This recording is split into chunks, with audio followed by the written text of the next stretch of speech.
What's happening, guys? I am not Viking Views, but this is Karen's Worst Nightmare. There we go. From Gti Calipers. Hopefully you can hear me. I'm having to shout over my exhaust because we're on a cold start while driving kind of thing, so you can hear it. We're still cold started at the minute. Not a very good video start, to be fair, because I'm driving. But I thought we'd go with more of an authentic approach this time. So I'm driving to a spot to do the wheel review this morning for you guys. So if you didn't know, those wheels I had on my car, those componentives, I did not like. So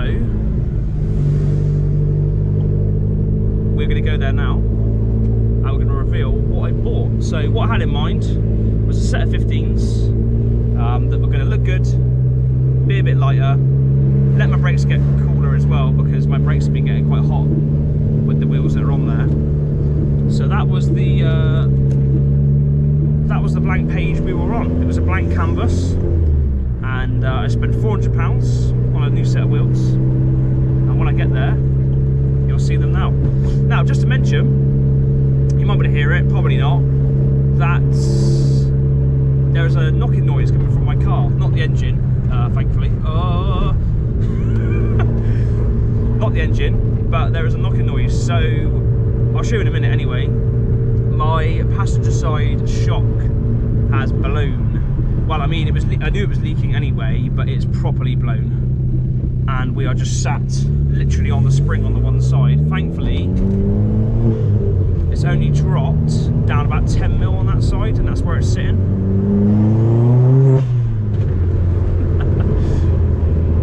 Yeah, so it's only dropped down 10 mil, so it's not really a massive issue. I'll be running through you guys about what I'm doing about that, because I've got an expensive set of KW coilovers on there. But yeah, it's not the best at the minute. Driving it is not the best. It's noisy, it's collapsed on one side, and when you're going around corners, obviously with the weight going through the passenger side, it does feel not very nice. But we have got a set of very cheap coilovers coming this week, so I'm going to replace those struts, and I'll be doing a video about what process I went down to get a refurbishment with KW. And I guess I can review the cheapest coilovers or front coilovers set on the market, so I can compare them against how my shocks have been and about how probably pretty cruddy these new ones are going to be. But they're only going to be on there for about a month and a half at the very most, and then I'll be getting my old ones back, or a new set of struts to go back in place of what's going to get put on there. So that is that. I'm not far away now, guys, so see you in a bit. So guys, here I am again at my favourite place on what is a overcast but relatively warm day actually. It's one of those days where it doesn't look warm, but it is. So I'm going to do the reveal backwards, like I always do. So you have to pretty much watch the whole video. Keeps the suspense, as you should, or you'll just skip now and see what they are. But I'm going to run you through the specs. So £400 I paid for them with postage, which is pretty good, brand new. Colour, you'll see in a minute. But they are a multi-stud. So obviously they're 4x110. And I think they're 4x112, I think is the two sizes on there. They're 8.25J, and they're EC20. And obviously I've had to use some metal spacer rings to fit them on the hubs properly. But that is that for fitment. The tyres that I've carried over from the old wheels are on there, the Nankangs. They are really shocking, but they're just to tide me through until I can then spend and save up and get some decent ones. So we're going to be looking for some tyre recommendations. Comment below your tyre recommendations you have for me if you have any. So tyres will be something I'll be looking at soon, so the tyres are still the same. So that is the fitment. The fitment on the car is stock, no spaces or anything at all. So when I show you in a minute for those Lupo owners out there that might be interested in a set of these, you'll be able to see the fitment of them directly on a car with no other modifications apart from obviously being lowered in height.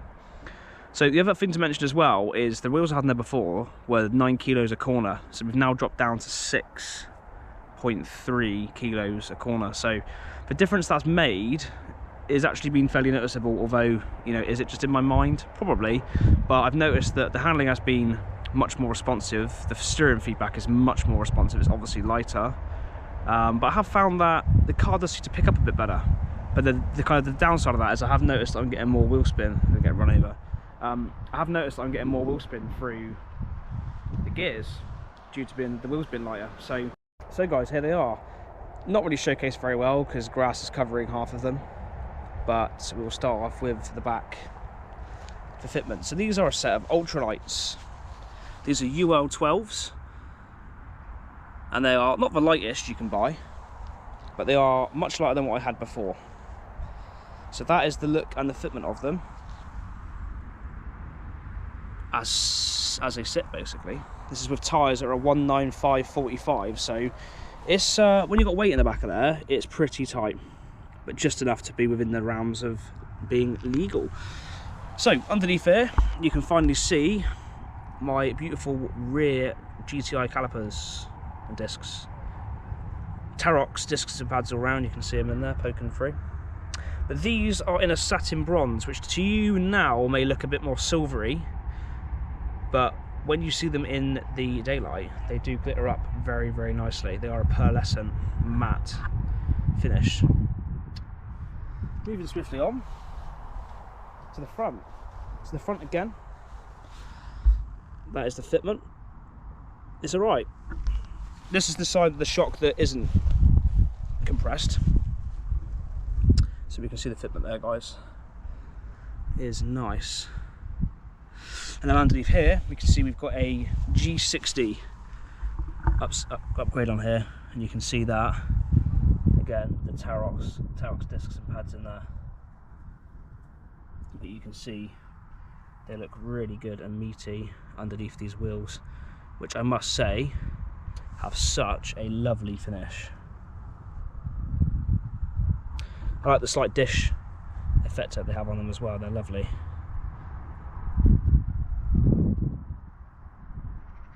So yeah, we'll stand back a bit. Not that there's much to see because they are tiny, but you can see I think they really complement the look of the car. So guys, comment below and let me know what you think about the wheel choice. Do you hate or love? Because some people, do you know what, they preferred the old wheels? And I'll put a video in this now,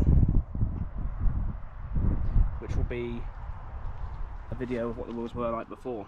So I think they look awesome, they feel awesome, they cool my brakes down, and they look clean. Just to mention, not a lot else has changed in the life of the Lupo recently.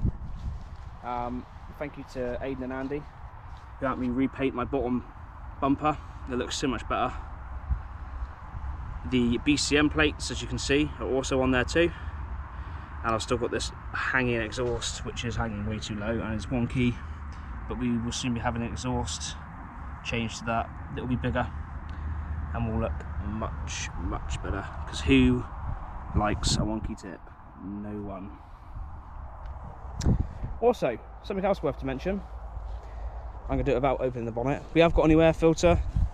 Now you're thinking, Lewis, who really cares? It's not really a massive deal. You can see it through there, but there we go. Should be able to see the ram air poking through, potentially, maybe not. But we've got a ram air in there now, which I've noticed is definitely better than what was on there before, because I think it must have been blocked with God knows how many years of utter crap, because it feels so much more responsive now with the new foam on. And then we come to the not so delightful side. This is the side with the collapsed strut.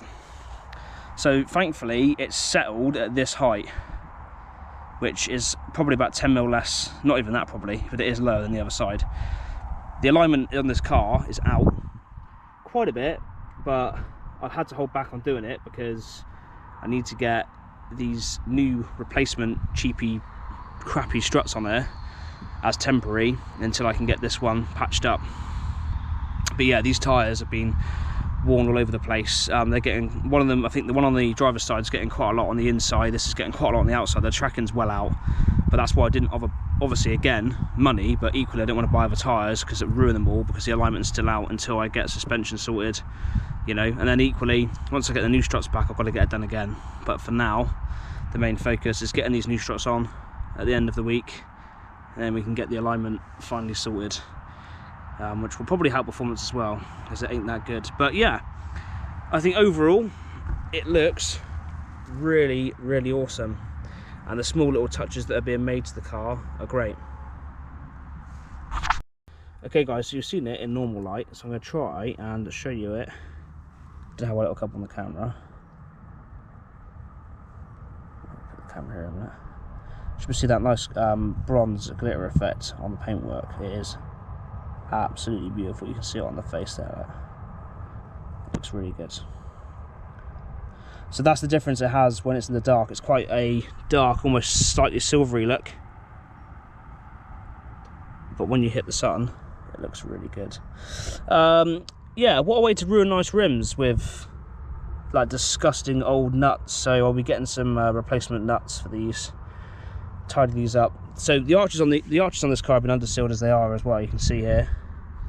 So I'm going to do a bit of work over the next week to tidy up the inside of the brake discs and the shoes surrounding them to make it look a bit cleaner. So it's definitely a push in the right direction, but we need to get rid of these very bad looking nuts for some nice shiny ones. So guys, I really hope you enjoyed this video. Please let me know what you think about these wheels. I think they are awesome. The bronze was a last minute decision, which I think has definitely paid off. But let me know what you think in the comments below. Do you prefer the compa motives? If you are interested in them, they are for sale, 450 with no tyres, and they are available to collect whenever they're boxed. I could probably post if I need to, but give me a message on Instagram, Karen's Worst Nightmare, message us on the comments, message us on Facebook, Beyond City Car Meets, whatever you need to do, and we'll get in contact to get those sold. But thank you once again for watching the video, and yeah, there'll be more to come soon.